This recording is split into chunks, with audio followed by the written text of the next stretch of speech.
امیر المومنین حضرت علی علیہ السلام کے خطبات عالیہ نہج البلاغہ۔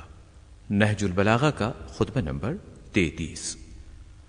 امیر المومنین حضرت علی جب اہل بصرہ سے جنگ کے لیے نکلے تو عبداللہ ابن عباس کہتے ہیں کہ میں مقام ذیقار میں حضرت کی خدمت میں حاضر ہوا تو دیکھا کہ آپ اپنا جوتا ٹاک رہے ہیں۔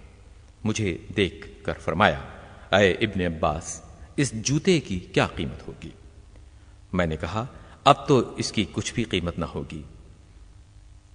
حضرت امیر المومنین حضرت علی علیہ السلام نے فرمایا، اگر میرے پیش نظر حق کا قیام اور باطل کا مٹانا نہ ہو تو تم لوگوں پر حکومت کرنے سے یہ جوتا مجھے کہیں زیادہ عزیز ہے۔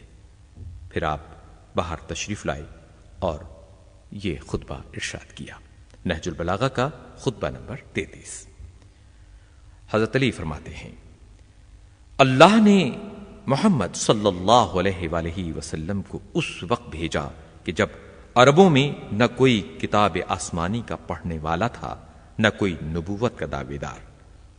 آپ نے ان لوگوں کو ان کے صحیح مقام پر اتارا اور نجات کی منزل پر پہنچا دیا، یہاں تک کہ ان کے سارے خم جاتے رہے اور حالات محکم و استوار ہو گئے۔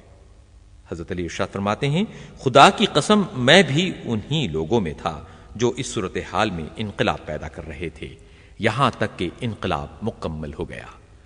میں نے اس کام میں نہ کمزوری دکھائی نہ بزدلی سے کام لیا، اور اب میرا بھی اقدام ویسے ہی مقصد کے لیے ہے تو صحیح جو میں باطل کو چیر کر حق کو اس کے پہلو سے نکال لوں۔